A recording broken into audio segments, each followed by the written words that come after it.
The situation that led to the protest seems to have settled, but the Nigerian army, the recent protests in the country, which were primarily driven by discontent over economic issues and government policies, resulted in significant unrest and, in some cases, violence. This situation reminded us that as an armed force, we must not only focus on physical security, but our food and social security issues can snowball into physical security challenges. The protest that held between 1st and 10th August this year was largely driven by provocative and inciting social media traffic. Although it was professionally managed by the Nigerian police force, supported by the military and other security agencies, the challenge that it posed is a pointer to the fact that the military must always remain professional. It is obvious that some of the protest organizers hold contrary opinions from the government on how the security forces will manage the situation. However, I believe it was carefully handled, and I commend our commanders and troops for conducting themselves in the most professional manner as they worked with the Nigerian police and civil authorities to effectively control the situation. Nonetheless, I'm deeply saddened by the loss of lives and the destruction of public facilities, as well as looting as witnessed in some states. As investigations are instituted into the actions of both the protesters and security forces, I join other well-meaning Nigerians in condoling the families and loved ones of those who tragically lost their lives during the protests.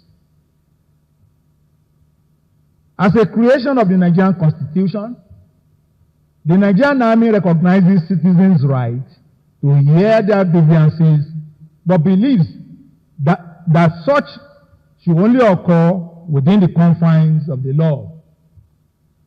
Evidently, the situation that led to the protest seems to have settled, but the Nigerian Army understands that the issue of food security will remain on the front burner.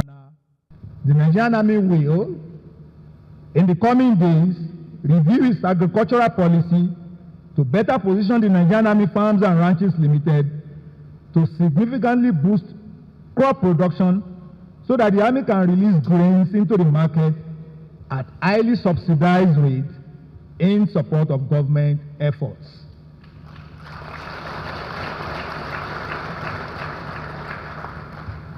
Furthermore, the Army headquarters is reviewing some proposals for partnership with ministries, departments and agencies of government, and reputable private organizations on how best to collaborate to resolve food crises in the country.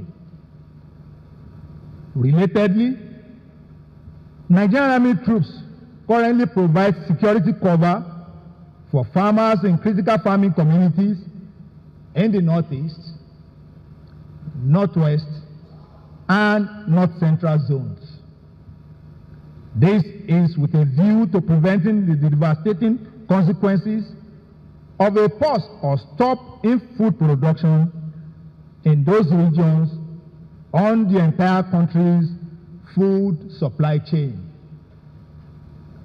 Another pertinent issue that came up during the recent protest is the call for undemocratic intervention in governance by the armed forces of Nigeria.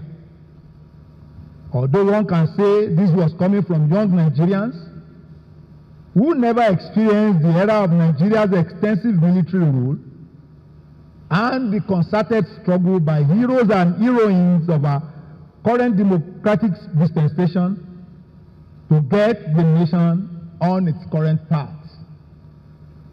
As the Chief of Army Staff, my simple response to this call is thanks but no thanks. The Nigerian Army will not allow itself to be used to undemocratically sell some interest to power. As a service that received the most image bashing as a fallout of previous military interventions in Nigeria, the Nigerian Army is now poised to losing the new prestige it has painstakingly built in the past 25 years. Your Excellency, distinguished ladies and gentlemen, the above highlighted developments in Nigeria's security environment and other lingering security challenges bedeviling our dear country are the reason why we have again come together to brainstorm and review our strategy. The examination of our operations to better address constant changes in the character of objects and factors in our operating environment is a continuous endeavor. I must therefore appreciate the government and the good people of Akwa Ibom State for providing the Nigerian Army with this enabling atmosphere to carry out this all-important engagement. The Nigerian Army and its sister services have continued to enjoy immense support from the government at both national and subnational levels. Mr. President's desire to build a well-equipped and truly professional army for the nation was demonstrated in the recent purchase of 2 Bell UH-1 UE helicopters equipped with advanced sensors and enablers to conduct a range of missions, including reconnaissance, surveillance, logistics, and medical evacuation, among other functions for the Nigerian Army. The Nigerian Army pilots have been undergoing training on these platforms since we took delivery of them on 20th June this year.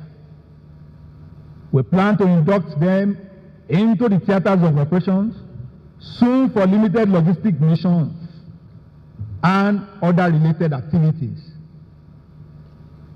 The Nigerian Army also acquired other combat enablers such as mine resistance ambush protected vehicles, weapons and ammunition to strengthen our operations across the country. These acquisitions will undoubtedly enhance the effectiveness of our troops across the various theaters and will help firm up the nation's path to a security environment that will enable economic prosperity. Our operations in the various theaters have continued to degrade the country's adversaries with telling consequences on the terrorists and other criminal groups. We have not spared any effort to take the fight to their enclaves wherever they exist. For instance, being conscious of the critical nature of our oil and gas sector to the Nigerian economy, the Nigerian Army and other security agencies operating under the auspices of the Joint Task Force South-South Operation Delta Safe have redoubled their efforts to boost Nigeria's daily crude production.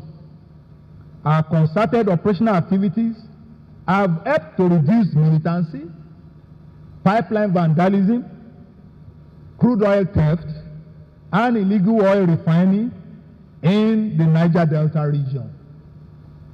Regrettably, in the course of our operations across the country, we have lost several of our colleagues, with many others wounded.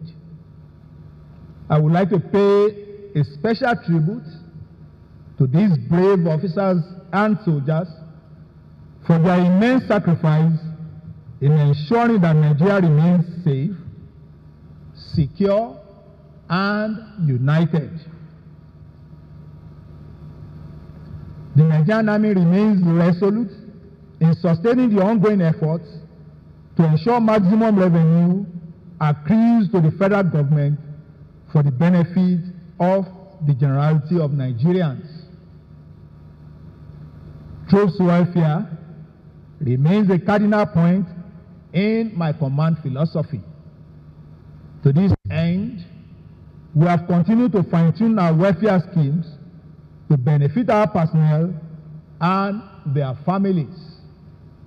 For instance, the Chief of Army Staff Personnel Empowerment Loan Scheme, launched during the first quarter conference in April, is already a huge success, as over 1,700 beneficiaries have been serviced with a waiting list of about 3,000 personnel.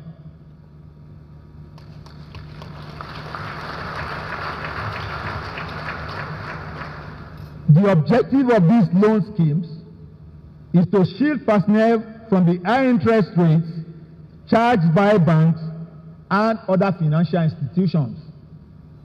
Relatedly, the Post-Service Housing Development Limited, as of date, completed 200 of the 400 units of houses in Idu, Abuja, under the affordable home ownership option for all soldiers, AWUA's scheme.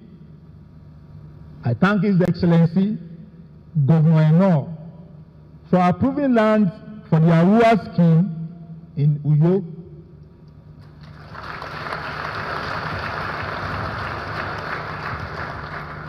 Undoubtedly, this gesture will significantly boost the morale and fighting spirit of our troops from the South-South zone, particularly those from Akwa Ibom State, as they can be assured of having a decent, modern, well-constructed, and affordable home to retire into at the end of their service to our fatherland. Our commitment to supporting the widows and family members of our fallen heroes remains on course. Thus, we shall witness the presentation of group life assurance checks to beneficiaries during this conference. These and other welfare initiatives underscore our unwavering commitment to prioritizing the well-being of our troops and supporting the home front through life-impacting schemes. Your Excellency, distinguished guests, conference participants, the Nigerian Army has made remarkable progress in the last 2 quarters of the year. These achievements are a result of the tremendous support from our political leaders, cooperation with sister services and other security agencies, and the backing of Nigerians.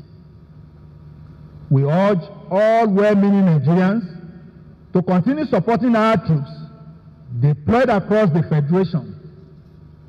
We look forward to enhanced collaboration and assistance in making our beloved country, Nigeria, safe for everyone.